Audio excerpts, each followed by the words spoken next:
I've always believed life was measured in small moments, the kind you don't notice until they've passed and left a hollow shape behind. For me, those moments used to arrive every Sunday morning, warm and familiar, wrapped in the smell of coffee and the soft hum of Lily's voice drifting through my kitchen. She'd come through the front door with a gust of cold air and too much energy for that hour of the morning, her sunglasses still perched on her head, a paper bag of croissants balanced in one hand, and her phone glowing in the other. "Mom," she'd sing, drawing the word out, as if she were still the little girl who used to call for me across the playground.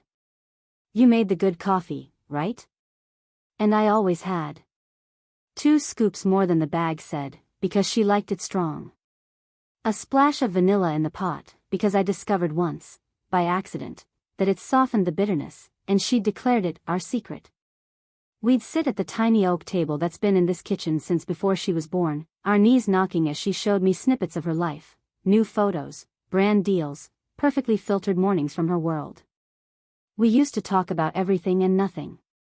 Those mornings were an anchor, something steady in a world that had drifted far past my reach. They made me feel like I still had a role to play. Like I was still part of the story. I live alone now, in the same modest house on Maple Lane where Lily grew up. The kind of house with scuffed baseboards and a garden that rebels every spring, no matter how sternly you lecture the roses. I retired 4 years ago, after 38 years as a school librarian, a job I loved so fiercely that saying goodbye felt like peeling off part of my own skin. When I walked out of that building on my last day, carrying the same battered leather tote I'd carried since the 90s, I told myself I wasn't losing something. I was making space. For new chapters. For Lily. I even tucked away $120,000 in retirement CDs, a little nest egg that quietly grew while I pinched coupons and drove the same old Corolla long past its expiration date. I never told her about it. In my mind, that money was a secret bouquet waiting for the day she got married. My way of saying, I believe in your future. Most days, this house is quiet enough to hear the clock tick. I don't mind silence, exactly, I like the way it lets me think, but it can be sharp. Like glass around the edges. The only regular break in it is Irene, my next-door neighbor. She's 72, has a laugh like gravel in a coffee can, and somehow knows everyone's business before they do. She likes to perch on my porch railing in the evenings, sipping from her bottomless tumbler of sweet tea, and offering unsolicited advice. "You need to get out more," she tells me at least once a week, peering at me over her glasses like I'm a particularly tricky crossword clue. Join a club. Take a class. Go dancing. Something. I'm too old for dancing, I tell her, and she always snorts, so are half the men at the Moose Lodge, but it doesn't stop them. Then there's Janet, my oldest friend. We met in college, survived bad perms and worse boyfriends together, and now she's a retired history teacher who spends half her life on cruise ships and the other half convincing me to join her. She calls every other Friday, always from somewhere exotic, Lisbon, Honolulu, Halifax, her voice buzzing with salt air and possibility. "You should come next time," she says. "It's just a week. You can't stay anchored to Maple Lane forever." I smile and give her the same answer every time. Maybe someday. Because the truth is, I don't want Lisbon. I want Lily. Or. I used to. Back when she was little, Sunday mornings were ours. She'd pad downstairs in mismatched pajamas, her hair a wild halo, clutching the battered yellow mug she insisted on using even though it had a crack through the handle. We'd walk to the farmer's market hand in hand, her small fingers sticky from the cinnamon sugar donuts they sold from the truck on the corner. She'd tug me toward every stall, flowers, honey, handmade soaps, and talk to every stranger as if they'd been waiting for her specifically to arrive. I can still see her running ahead down the path between stalls, her laughter tangling with the sound of guitar music drifting from the open-air stage. She was like sunlight, even then. Later, when she grew up and her world grew larger than our quiet town, she still kept Sundays for me. She'd drive in from the city, sometimes yawning from a late-night shoot, sometimes buzzing from a brand deal, and for an hour or two she was just my girl again. Not the girl on the billboards, not the curated persona with perfect hair and a curated laugh, but Lily. She'd sprawl on my couch, tossing one of my old quilts over her legs, and let the mask slip. She'd tell me how exhausting it was, always having to be on. How every photo had to be lit just so, every word timed for the algorithm. She'd confess that sometimes she wasn't sure who she was underneath it all. And I would listen. That was my job. Maybe the only job I had left that really mattered. Her father hasn't been around much since the divorce. Not out of cruelty, exactly, more like drift. He lives 3 states away now, remarried to someone who likes sailing and cold brew coffee. Lily sees him every Christmas out of duty, but their calls are clipped and rare. Sometimes, I think she saved all her softness for me. I used to watch her leave on Sunday afternoons, her car rolling away down the street, and I'd feel this swell of something that was almost pride, almost grief. Like watching a kite slip out of your hands. You want it to fly. You do. But part of you wants to hold the string forever. Lately, though, things have shifted. Not in big ways, at least not at first. It started with little gaps, small fractures that didn't look like much until they lined up into something undeniable. She began texting on Sunday mornings instead of showing up. "Hey, Mom, crazy week. I'll call later, okay?" Sometimes she called, sometimes she didn't. And when she did, her voice was thinner, more distracted, like a radio station drifting in and out of range. I could hear the city in the background, horns, laughter, the metallic screech of the subway, and I'd imagine her perched in some sleek cafe, miles away from our oak table and chipped mugs. When she did come, she'd only stay half an hour. She'd check her phone between sips, answer emails, scroll through comments. She smiled less. Once, I reached out to brush a strand of hair from her face the way I used to, and she flinched, not because she meant to, I think, but because she wasn't here. Not really. And then, the first time it cut deep. "Mom," she said, glancing at the photos on my wall, "you don't really fit the aesthetic." She said it lightly, almost teasing, but the words landed like cold water. I laughed, a little too loudly, and pretended I didn't feel them settle somewhere inside my ribs. I told myself she didn't mean it. That she was just tired. That she still needed me. But something quiet shifted in me that day, like a drawer sliding shut. Irene noticed before I admitted it to myself. "Haven't seen Lily around lately," she said one evening, leaning on her cane as we watched the fireflies blink over my garden. "Everything all right?" "She's just busy," I said, too quickly. Irene gave me a look, the kind that peels you open whether you want it to or not. "Busy's a habit, not a reason," she said. Then she patted my arm and shuffled home. Janet asked too, during one of her Friday calls. She was in Greece that time, her voice crackling over the line like static. "You sound lonely," she said. "Are you lonely?" I almost said no. The word hovered on my tongue. But then I thought of the empty coffee pot, the quiet house, the way I now wait for her visits like you wait for weather to change. "Maybe," I said, and the admission tasted strange in my mouth. "The thing is, I'm proud of her. I truly am. She built this whole glittering world out of thin air and determination, and sometimes I scroll through her photos just to marvel at the life she's carved for herself. But it's like watching her through glass. I can see her, but she can't see me back. And without her here, I've started noticing how small my own life has become. How carefully I've folded myself up, waiting on the shelf for her to need me again. I fill the days with little tasks, watering the garden, reorganizing the linen closet, baking loaves of banana bread I don't even like just to make the house smell alive. But the hours stretch long. Sometimes, I catch myself narrating my own thoughts out loud, just to break the silence. Sometimes, I wonder when I became invisible. Last Sunday, I went to the farmer's market alone. The air was crisp, the kind of September morning that smells like apples and wood smoke, and I thought maybe it would feel good to walk the old paths. But without her hand in mine, everything felt faded. The donut truck was still there, the guitar player still perched on his stool by the fountain. But the colors seemed dimmer, like an old photograph left too long in the sun. I bought a bouquet of dahlias, her favorite, and carried them home in their crinkling paper.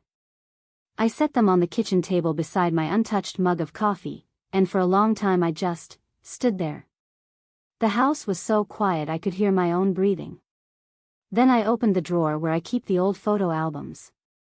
They smell like dust and cedar and decades. I wasn't looking for anything specific, but I found it anyway, a photo of us from years ago, standing in front of the honey stall at the market.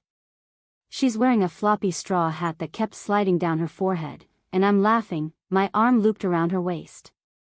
We looked happy. We were happy. I traced her smile with my thumb and felt something inside me crack, gentle and slow. When I whispered to the empty room, did I become someone she's ashamed of? It's strange how absences don't make noise at first. They creep in soft, like mist slipping under a door. You don't notice what's missing until you reach for it, and your hand closes on air.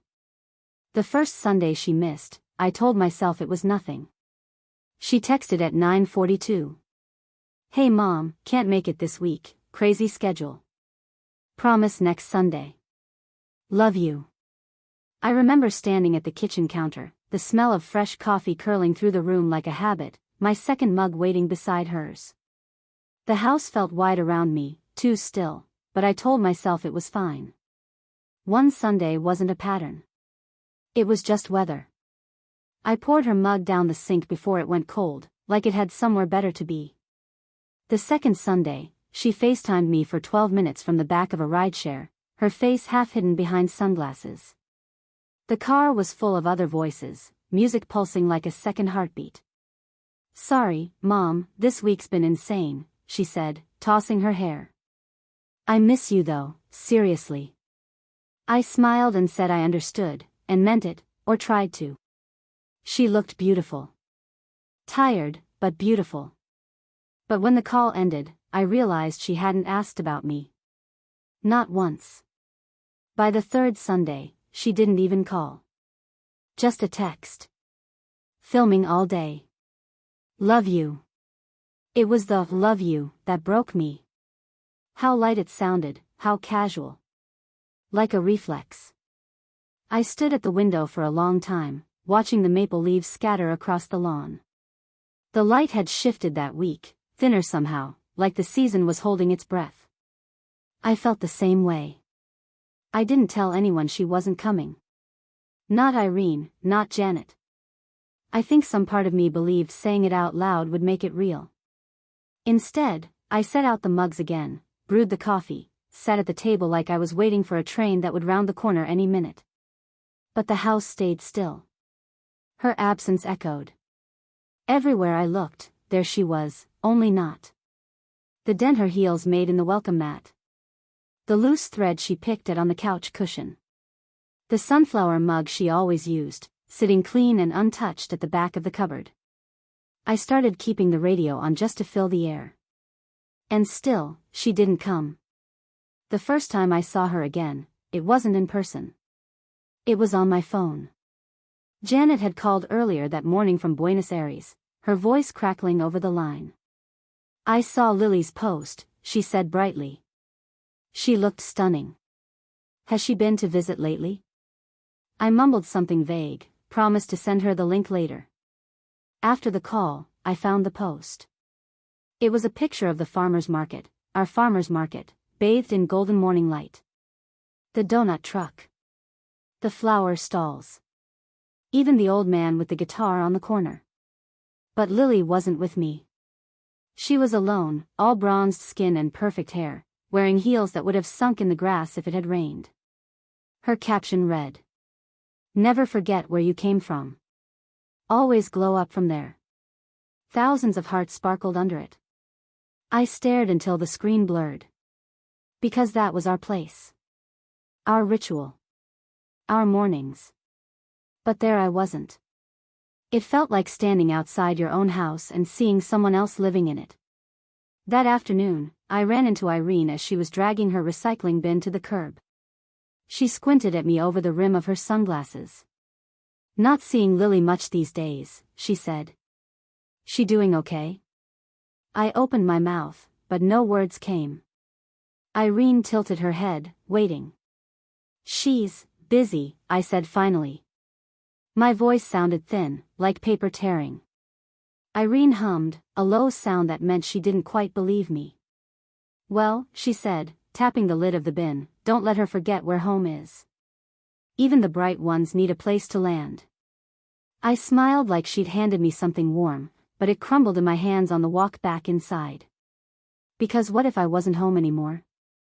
What if she didn't need a place to land? The following Sunday, I didn't set out the mugs. I thought maybe it would hurt less if I didn't pretend. So I just made one cup, sat at the table alone, and watched the steam rise and vanish like a ghost. At 11:03, my phone buzzed. Shoot ran long, sorry. Next week. Promise. Love you. I typed back. Of course, sweetheart. Be safe. Then I set the phone face down so I wouldn't see the silence follow. The shift from subtle to sharp happened the next weekend.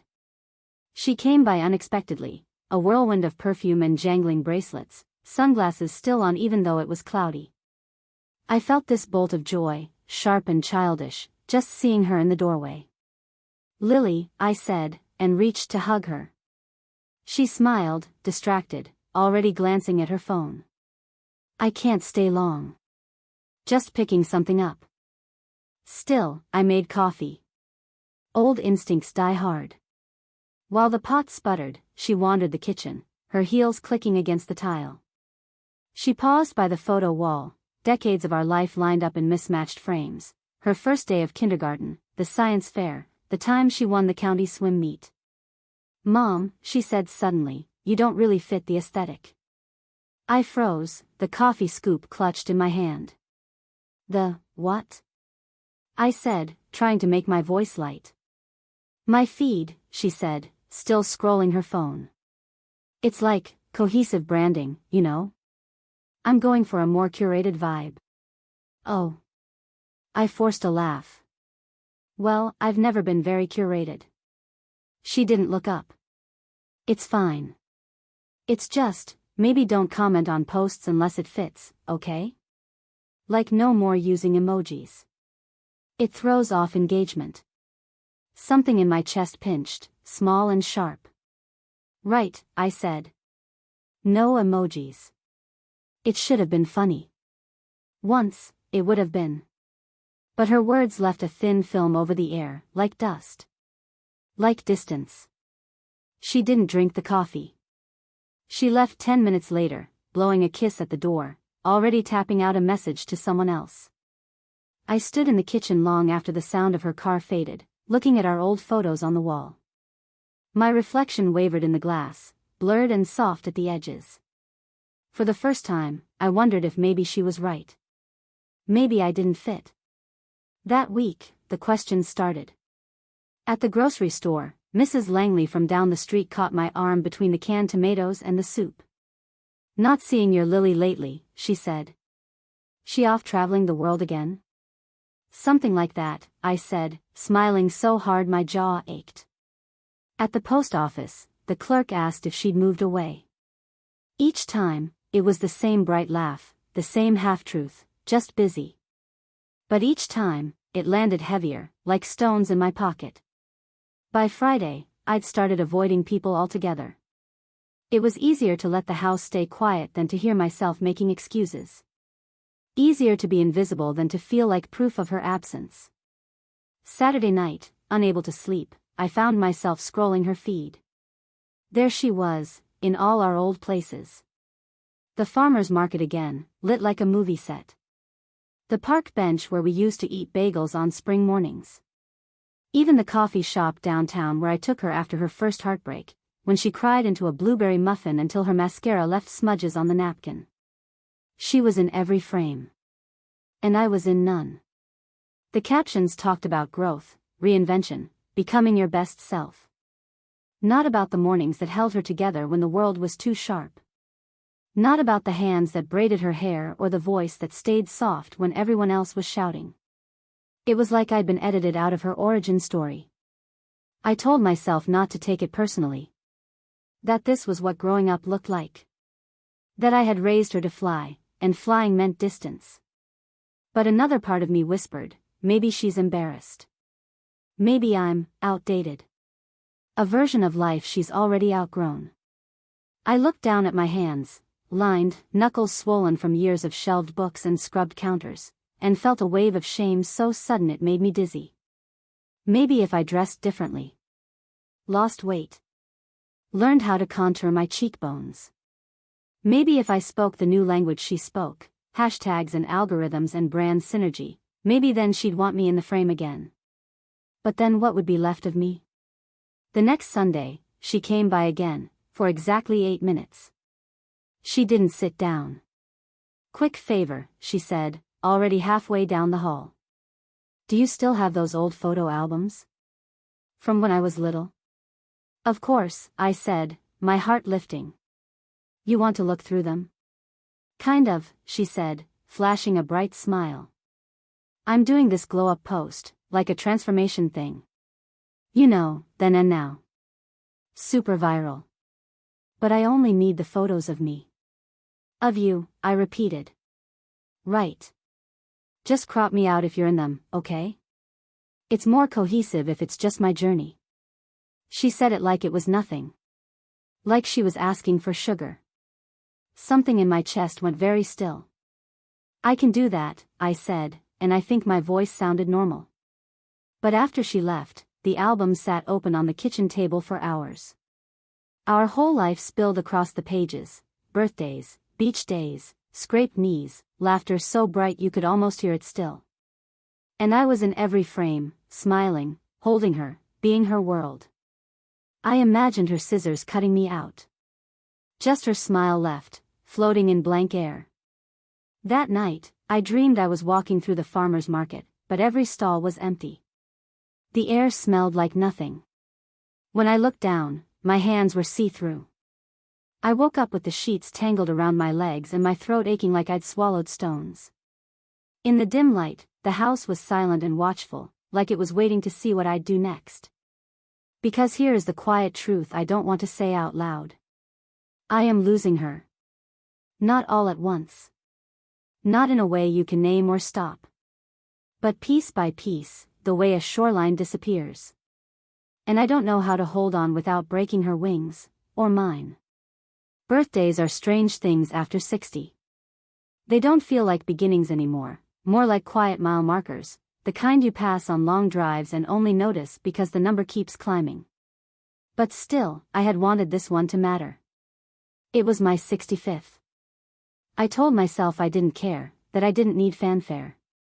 But secretly, deep in the soft center of me, I imagined something small and warm, laughter echoing through the house again, the smell of vanilla frosting, neighbors clinking glasses, and Lily sitting at my kitchen table the way she used to, her elbows on the wood, her hair tucked behind one ear, asking me if I still had that old record player from her childhood.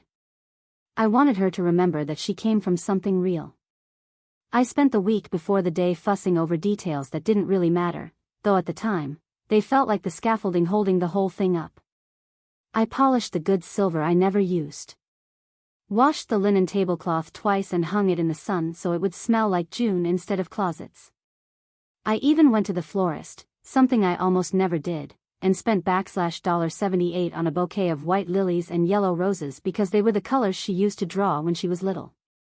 The cashier said, "Someone special?" "Yes," I said, smiling.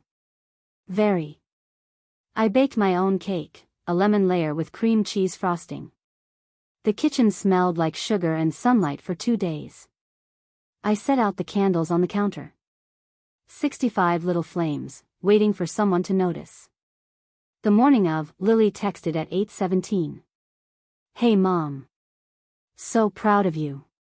Can't make tonight, brand shoot ran over, they need me last minute. Rain check. Love you." I stared at the screen so long the words blurred. Then I typed back. "Of course, sweetheart. I understand." I stared at that line too. It looked like something I'd copied and pasted from a script I didn't remember writing. My chest felt hollow, like someone had scooped the air out. I set the phone down, careful, as if it might break. Then I went back to icing the cake. People started arriving around 6. Janet came first, with a bottle of sparkling cider under one arm and a wind chime she said reminded her of me. She hugged me tightly, holding on just a second longer than usual. Irene came next, wearing her big sun hat even though it was nearly evening, and carrying a tray of deviled eggs balanced like treasure. Soon the living room filled with voices, warm and overlapping. Laughter rose and fell like the hum of a distant tide. I smiled. I poured cider. I sliced the cake. But every time the doorbell didn't ring, I heard it louder. At 7:42, when the candles were lit and the room dimmed, someone said, "Where's Lily?" And I said, brightly, "Busy with work. She sends her love." The lie slid off my tongue like a stone into water, barely a ripple. But inside, something cracked. After the guests left and the laughter had thinned to echoes, I sat at the kitchen table with the leftovers and my phone. I told myself I wasn't checking. I told myself it was curiosity, not longing. But when the screen lit up, there she was. Lily, in a gold slip dress, laughing under fairy lights. A rooftop party, city lights glittering like spilled jewelry behind her. Her arm around another woman's waist, champagne flutes clinking, music you could almost hear through the photo. The caption read, "Celebrating life tonight with my favorite people." I stared until my eyes stung. I didn't even make the honorable mentions. Something in me went very, very still. Not sad. Not angry. Just, still, the way a lake goes before a storm. I set the phone face down on the table, next to my untouched slice of cake. The frosting had gone soft, the candles slumped like wilting flowers. I thought, this is what it feels like to disappear while you're still alive. The next morning, I called Janet. She answered on the second ring, her voice still scratchy from sleep. "Morning, birthday girl," she said gently. "How are you holding up?" I meant to lie. I meant to say fine. But what came out was, she didn't come. There was a pause, the soft rustle of her quilt. "Oh, Evelyn Harper." She said it was work, I said quickly, like that made it better. A brand shoot. But she was out. A party. I saw.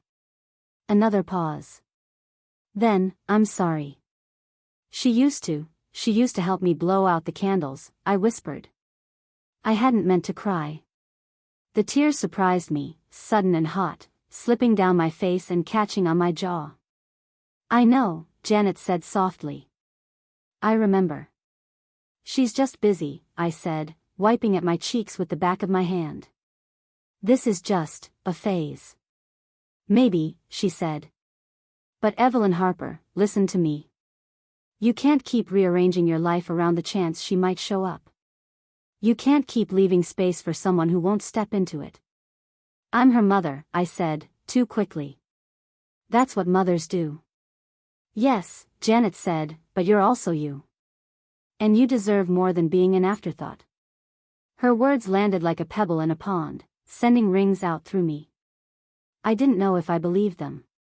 But I wanted to. After we hung up, I wandered through the house like I was seeing it for the first time. The guest room, still neat from when she used to stay over on weekends. The bookshelf in the hall lined with childhood trophies, gathering dust. The drawer in the kitchen where I kept the place cards from her graduation party, like they were heirlooms. And the folder in my desk drawer, labeled, "Someday," where I kept all my bank statements.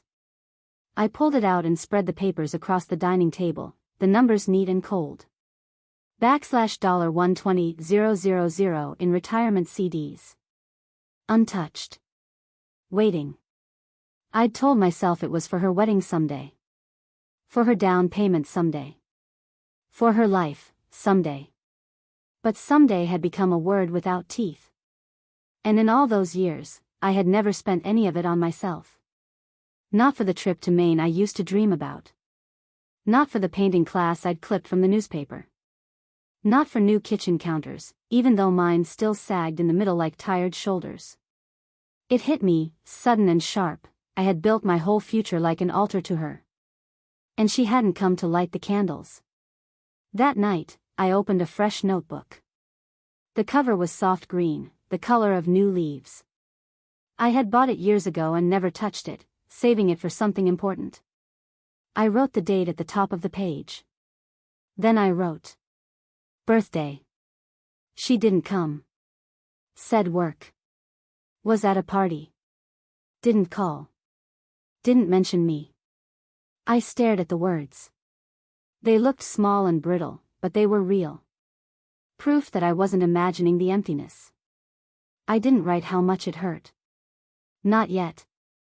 Just the facts. When I finished, I closed the notebook and slid it into my nightstand. It wasn't revenge. It was record-keeping. A quiet kind of survival. The days after felt like walking on thin ice. On the outside, nothing had changed. I watered the plants, paid the bills, waved to Irene when she brought in her mail. But underneath, something had shifted. A thin thread of resentment wound through me, taut and humming. Not hot and wild, just low, steady. The way a stove stays warm even after you turn it off. It scared me, a little. Because resentment was foreign to me, like wearing someone else's coat. But also, it felt honest. Like the first breath after holding your lungs tight for too long. A week later, Lily texted. Hey, can we reschedule my birthday rain check? Brunch maybe? I stared at the screen, thumb hovering. The old me, the me from even a month ago, would have said yes immediately, would have cleared the calendar, shifted everything around like furniture just to make space for her. But I didn't answer right away. Instead, I opened the notebook. Asked to reschedule. No apology. No mention of missing it. Then I closed the book, set down the pen, and let the silence sit. I didn't tell her no. But I didn't tell her yes, either. And for the first time, that felt like a kind of power. That night, lying in bed, I thought about something Janet had said once, years ago, when we were both still young enough to think life would stretch forever. If you don't write your own story, someone else will write it for you, and they'll leave out all the parts that made you real. I had let Lily write me smaller and smaller, until I barely existed in her world at all. But I wasn't done being real. So I turned off the light. And in the dark, I promised myself. I will stop waiting to be chosen. I will start choosing me. I had imagined Lily's next visit would be one of those rare soft days, the kind where we sat on the back porch with mugs of tea, wrapped in sweaters despite the stubborn California sun, and pretended time wasn't running like water between our fingers. Instead, she came in clicking heels and carrying an aura of rush, as if she were fitting me into a tightly packed itinerary. "Hi, Mom," she said, barely brushing her lips to my cheek before setting her leather tote on the kitchen counter like she owned the place. Her sunglasses stayed perched on her head like a crown. "This place looks the same." I smiled thinly. "It usually does. It's a house, not a stage set." She didn't laugh. I watched her circle the living room, tapping at her phone between glances at the furniture she used to build forts with pillows from. She had grown so tall, so sharp-edged. Even the way she stood felt curated. "Can we sit down?" I asked. "I made lemon cake." "In a sec," she said, turning toward the big bay window. I was thinking about something, more long-term, actually. My stomach tightened. That tone, smooth, confident, was the same she used on her Instagram reels when promoting skincare brands. "What kind of long-term?" I asked. She turned to me fully then, smiling in that way people do when they're trying to be persuasive before you even know what they're selling. "Well," she said, drawing it out like the opening line of a pitch, "have you ever thought about downsizing?" The word landed like a marble dropped into a still pond. "Downsizing," I repeated. "Yeah." She gestured vaguely toward the ceiling, the walls, the life that had happened between them. "I mean, it's just, this house is a lot for one person." You could get something smaller, cut down the upkeep, and, release some of the equity while the market's still strong. Release some of the equity. The words were so clinical, so detached from the way this place still smelled like cinnamon in the winter and cut grass in the spring. Lily, this is our home, I said quietly. She waved a manicured hand. I know, Mom. I just think about the future sometimes. My future. Your future. What if you sold this place, bought a little condo, and then, gifted me a portion of the equity as an early inheritance? It would be smarter, tax-wise. You could help me invest in my brand while I'm still scaling. My mouth went dry. Invest in your brand. She nodded brightly. Exactly. If I had even 40,000, I could do a whole merch line, hire a better social media manager, run targeted ads. It would triple within a year, easy. And it's not like you're using your savings for anything right now. I'm saving, I said slowly, for your wedding someday. For something special. Lily's face softened just enough to show a flicker of the girl I used to know. That's sweet, Mom. But weddings aren't really my thing anymore. It's about building something lasting, She pulled out her phone, showing me a spreadsheet that glimmered with color-coded cells and graphs. See? If you transfer the 40 from your CDs now, I could front-load my business expenses.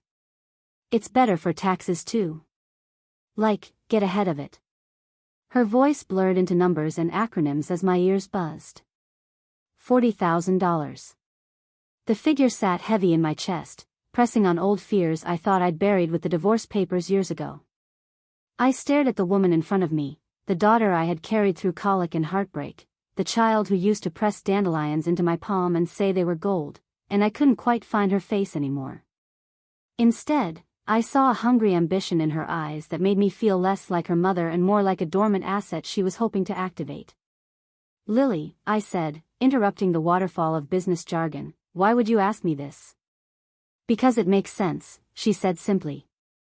You've been sitting on all this equity in cash. What's the point of having it if it's not working for you? Or for me? Something in me cracked then, not loud or dramatic, but like the sound of thin ice fracturing underfoot. She didn't see it. She was already talking about contracts and brand projections, her words floating over me like helium balloons while I drifted further away from her. I excused myself to the bathroom. I locked the door and sat on the edge of the tub, staring at my hands. They were trembling slightly. My reflection in the mirror looked pale and small, like someone's kindly aunt instead of a woman who once worked double shifts to keep a roof over this child's head. $40,000. That was almost a third of my savings. And the house. I thought of the day we moved in, Lily running from room to room in sock feet, shouting which one would be hers. Her father hadn't even stayed to see her pick. He had left his key on the counter, said he needed to find himself. I had found myself too, in the wreckage he left behind. I had rebuilt our life brick by brick, paycheck by paycheck, clipping coupons, and working late nights so Lily could have dance lessons and braces and a birthday cake shaped like a carousel horse. Now she wanted the house on paper. I pressed my palms to my eyes. Part of me wanted to say yes, not because it made sense, but because saying yes meant I still mattered. It meant she still needed me. That thought scared me more than the money. When I came out, Lily was by the door, already sliding her sunglasses back on. Think about it, okay? No pressure, she said, kissing my cheek again like a diplomat closing a deal. I'll send over some resources about equity loans and gift tax limits. Then she was gone, leaving the lemon cake untouched on the counter. That night, I couldn't sleep. The house creaked softly around me like an old friend whispering secrets, and I realized I hadn't listened to it in a long time. I opened my laptop and pulled up my bank statements. My CDs held $120,000, quiet, disciplined dollars that had grown patiently while I shrank my own life down to what fit around Lily's. I had never touched a cent. I had imagined them wrapped in tissue paper, waiting for the day she called me from a dress fitting or a nursery paint aisle. Instead, she wanted to turn them into ad campaigns. The idea made me nauseous. But still, what if she was right? What if I was being stubborn? What if love meant helping even when it hurt? I thought of her voice, saying, "What's the point of having it if it's not working for you? Or for me?" For me. The words echoed strangely. The next morning, I called a financial advisor, a woman named Marla whose card I'd kept since the library hosted a Money Matters for Retirees workshop. I almost hung up 3 times before she answered. Her voice was brisk but kind. "I just need some advice," I told her, explaining what Lily had suggested. Marla listened silently, then said, "Do not sign or transfer anything until you've spoken to a lawyer who represents you, not her.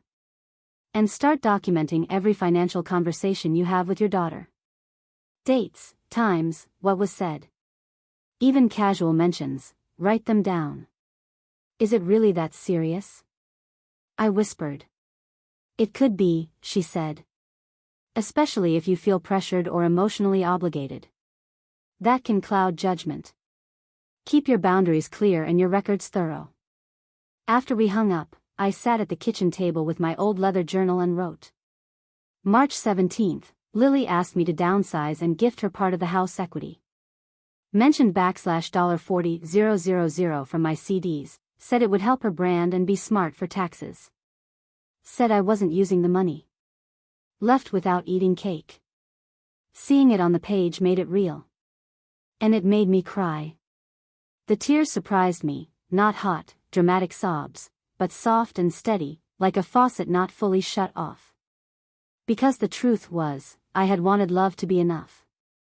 I had believed, stubbornly, that if I gave Lily everything, my time, my home, my quiet savings she didn't even know existed, she would always see me as more than a prop in her story.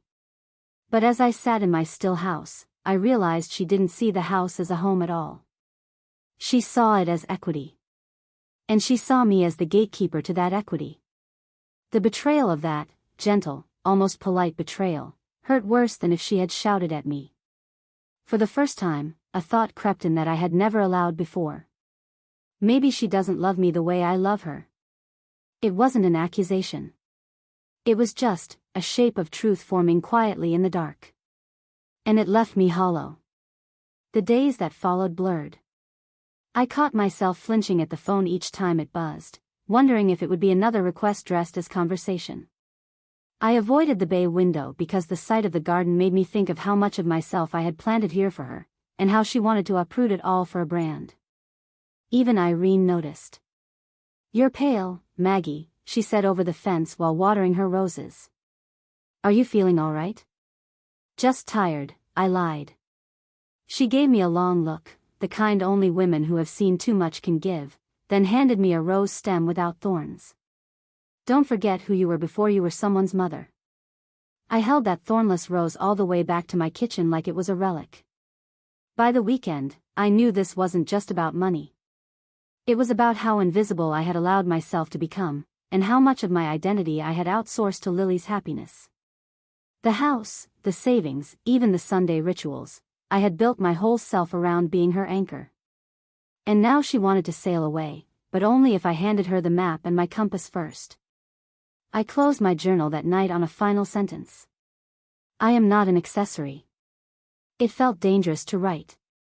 It also felt like the first true thing I had said in years. And as the words settled into the paper, I realized the ground beneath me, though cracked, was still mine. The decision came to me quietly, like the way dawn slides into the room without knocking. There wasn't some dramatic moment or a sudden flash of courage. Just a slow, stubborn clarity that settled in my chest. I couldn't keep living like a supporting character in my own life. After Lily left that day, after dropping her suggestion that I sell my house and gift her the equity as if it were nothing more than a set of car keys, I sat at the kitchen table for hours. I didn't move. The old clock above the doorway ticked through an entire afternoon as I stared at the empty chair across from me. It was the chair she used to sit in when she was little. Lily would swing her legs while sipping hot cocoa, spilling whipped cream on the table, giggling when I pretended to be annoyed. I used to wipe the mess away, laughing with her, not realizing how fast those years were galloping past me. Now, the chair was empty. Not just empty, cold, like no one would sit there again. I could feel the ghost of my former self lingering in that chair, the mother who would have said yes to anything just to be needed again. The woman who would have signed away her security with a trembling smile, hoping it would buy her daughter's love for another season. But I wasn't that woman anymore. I made the call the next morning. "Hello, this is the office of Daniels and Myers Elder Law. How can we help you?" the receptionist chirped. "My name is Evelyn Harper Hayes," I said, surprised at how steady my voice sounded. "I need to schedule a consultation. It's about my will. And protecting my assets." There was a pause, then a gentler tone. "Of course, Mrs. Hayes. We can get you in Thursday morning at 10. I hung up and just sat there, palms flat on the counter, feeling something warm, strange, bubbling up in me. It took me a moment to recognize it. Relief. Attorney Ellen Daniels was a woman about my age, with sharp green eyes and hair gone beautifully silver at the temples. She greeted me with a firm handshake and an even firmer gaze, the kind that makes you sit a little taller without realizing it. "Tell me what's been going on," she said, folding her hands. I took a deep breath and told her everything.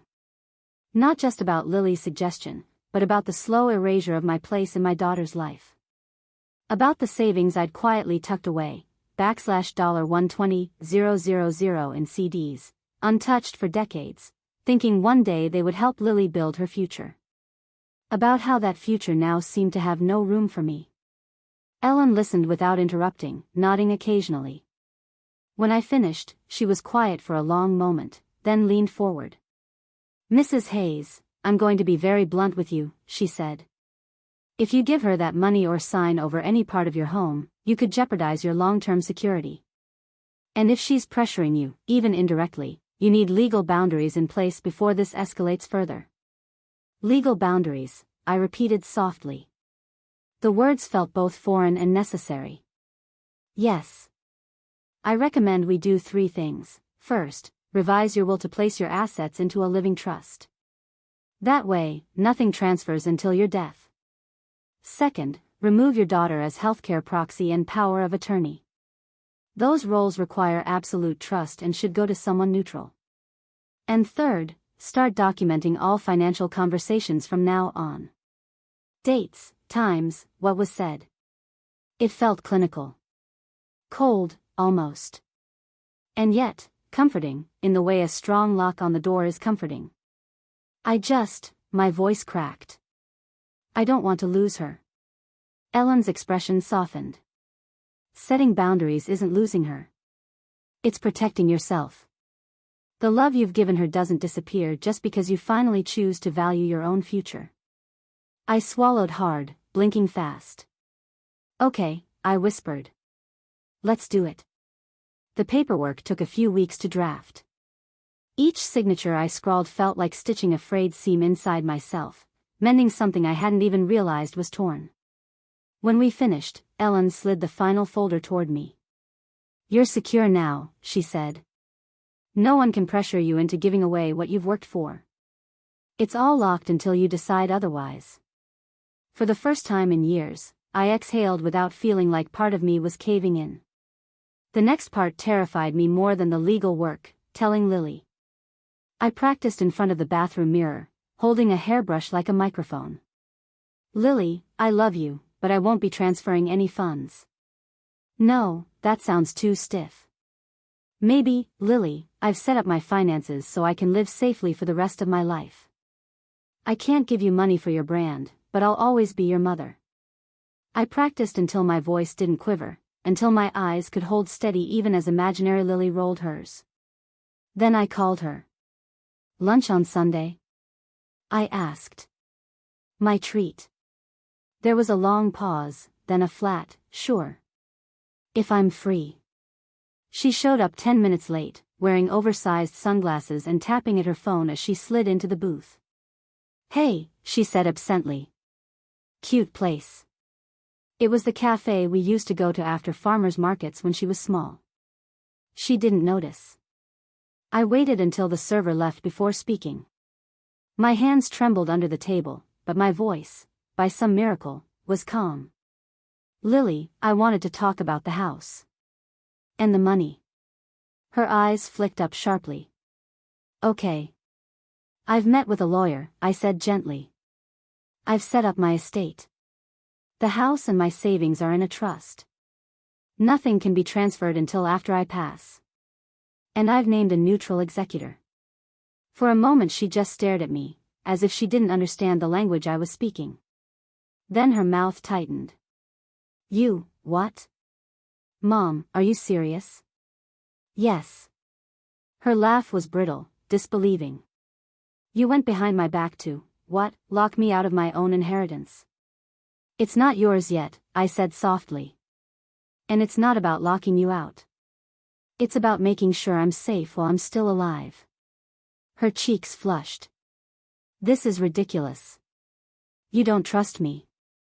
I love you, I said, my voice low but steady. But love and legal responsibility are not the same thing. I can't give you money for your brand, Lily. I can't be guilt or pressured. Not anymore. Her phone screen lit up, she glanced at it, jaw tight. You're being selfish, she snapped. And honestly? Out of touch. You don't get how the world works now. Maybe not, I admitted.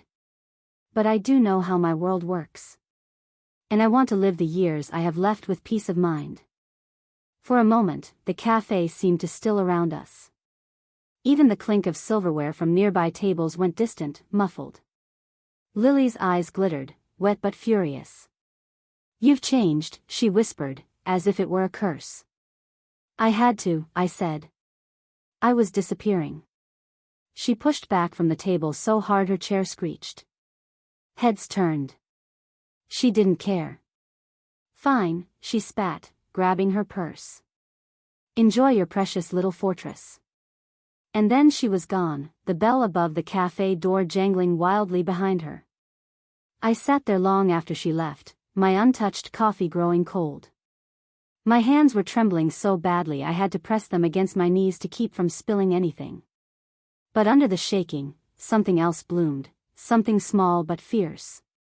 Pride. Not the loud, showy kind.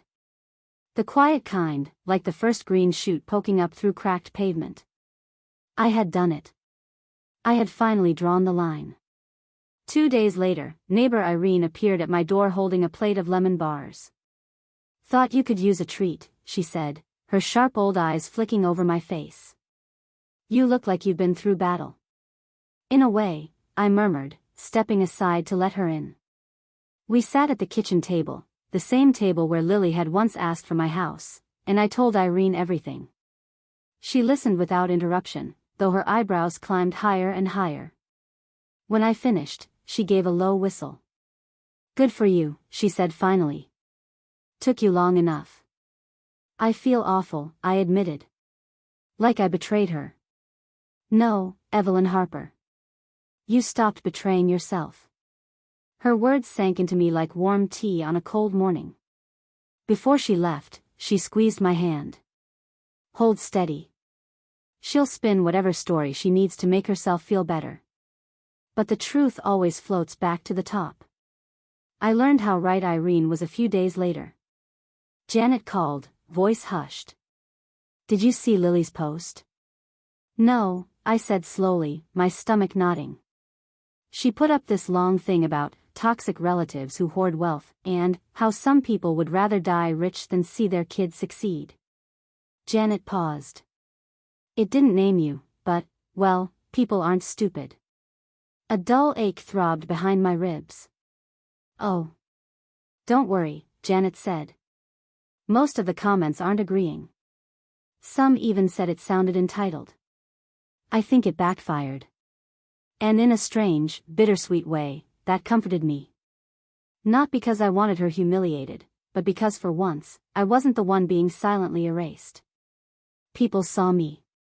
Even if Lily didn't, yet. That night, I sat alone at the table with a single mug of chamomile tea. I stared at the chair across from me, the one that had felt so cold and empty for so long, and realized something startling. It didn't feel empty anymore. It felt available. Open. Waiting not just for her, but for anyone I might invite in, on my terms. I traced the rim of my mug and let out a long, trembling breath. My hands were still shaking. But this time, they weren't shaking from fear. They were shaking because they were finally free. The kitchen smelled of paint and lemon oil when the contractor finally packed up his tools and left. For years, the cabinets had been the same scuffed oak lily once covered with stickers as a teenager. The counters bore faint knife scars from decades of Sunday dinners. But now? Now they gleamed a soft, creamy white beneath warm pendant lights. The backsplash shimmered like sea glass when the morning sun hit it. It felt like standing inside a memory of the life I'd always postponed for someday. I ran my palm along the cool marble edge and thought, this is mine. Not ours. Not hers. Not for anyone's approval on Instagram or to impress visiting friends. Just mine. I had used $15,000 of my savings for the renovation. A month earlier, I would have felt guilty, irresponsible, even. But Ellen, my attorney, had said something that stuck: money is a tool, not a love letter. So I had chosen to build something beautiful with it. For me. That same week, I joined the Willow Lane Art Collective, a group of retirees and hobbyists who met every Thursday afternoon in a sunlit old studio above the bakery. I hadn't painted in decades, not since college, but when I dipped a brush into cobalt blue and dragged it across a blank canvas, something uncurled in my chest. It didn't matter that my hands trembled or that my flowers looked like they'd been caught in a windstorm. The group clapped when I showed my messy little painting, and for the first time in years, I didn't feel invisible. "Your colors are so bold," one of the women said, smiling. "Like you've been waiting a long time to bloom." I blinked fast to keep from crying. She was right. On quiet evenings, I planned my trip. I'd always dreamed of seeing the coast of Maine, cliffs and lighthouses, little towns where you could walk barefoot on cold sand with a steaming cup of coffee. It was one of those dreams I'd tucked into a mental drawer labeled after Lily settled, after the wedding, after everything else. Now, there was no wedding on the horizon. But there was still me. So I booked it, 10 days in late spring, a tiny rental cottage perched above the ocean, paid in full from the travel fund I'd opened in my online banking app. When the confirmation email came through, I just stared at it for a long time, feeling the kind of giddy I hadn't felt since I was 20. I printed it out and taped it to the fridge, where Lily's baby drawings used to hang. This time, the picture was of my future. It was a Sunday afternoon when Lily finally came back. I'd just returned from the art studio, my fingertips stained with crimson paint, when I saw her car parked out front.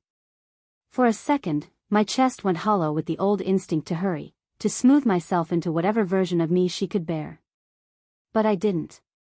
I took my time. Put my brushes in the jar by the sink. Washed my hands slowly, watching the paint swirl away in soft ribbons. When I opened the door, Lily stood on the porch holding a paper coffee cup. Her sunglasses were pushed up in her hair, and for once, her phone wasn't in her hand. "Hi," she said. Her voice was small. "Hi," I said back, and stepped aside. We sat at the new kitchen table, just as we had so many times before, but everything was different now. The table gleamed softly under the pendant lights. A vase of wildflowers sat between us, bright and cheerful. Lily looked around, eyebrows lifting. "You redid the kitchen." "Yes. It's beautiful." Her voice caught slightly. "You did this all by yourself?" "Yes," I said again, and sipped my tea. Something flickered in her eyes, surprise, maybe. Or shame. "I've been thinking," she said finally, fingers tracing the rim of her cup. "About everything." I stayed quiet. "I was awful to you," she said, and my throat tightened. "I didn't mean to be. My world moves so fast. Everyone's always perfect. Young. Polished. And you didn't fit into that. And it made me feel, she swallowed. Embarrassed. Like people would judge me for having a mom who didn't match. There it was. The word I'd been waiting to hear all these months. Embarrassed. It hurt, yes, but oddly, it also loosened something inside me. Because it was the truth, and the truth, however sharp, is always lighter to carry than silence. I know, I said quietly. I saw it. Her eyes shimmered. And I hated myself for it. But instead of facing that, I made it your fault. I told myself you were dragging me down. That if I kept you out of sight, I could keep up. And did it work? I asked gently. Her laugh cracked like thin glass. No. We sat there in the quiet hum of the new refrigerator, the air thick with the ghosts of all the Sundays we'd lost. I'm sorry, she whispered. I believe you, I said. And I did. But believing her didn't mean erasing what had happened. I'm not going to apologize for setting boundaries, I added softly. I needed them. I still do. I know, she said, eyes down. And I don't want your money anymore. I mean, I don't deserve it. It's not about deserving, I said. It's about respect. I spent too long forgetting I was allowed to have my own life. That's not your fault, but it's not mine either. She nodded slowly, wiping her cheek with the heel of her hand. I want to do better. I want us. Not the version I can post online. Just us. And for the first time in what felt like years, I let myself hope. We talked for hours after that. Not about fixing everything at once, just about beginning again. We talked about her work, how exhausting it was to always be performing, how she sometimes felt like a product instead of a person. We talked about my art class and how I'd made a painting that looked like if joy had bad aim. She laughed at that, real laughter, not the curated kind. When she stood to leave, she lingered at the door. Mom? Yes? Can I come next Sunday? She asked. Her voice was careful, almost shy. You can, I said. But only if you come as my daughter. Not my project. Her smile trembled, but it was real. Deal. After she left, I stood in the middle of my glowing, lemon-scented kitchen and felt the quiet wrap around me, not empty this time, but peaceful. I thought of everything I had feared losing, her love, her approval, the tiny thread that still connected her life to mine. And I realized something astonishing. I hadn't lost her. I had just stopped losing myself. That night, I brewed tea and set only one mug on the table. For decades, I had always set two, just in case. In case Lily came by. In case she called. In case love showed up at my doorstep and needed a place to sit. But now, I didn't need to keep the chair filled to feel whole. I sat down, alone, steam curling into the soft kitchen light, and took the first slow sip.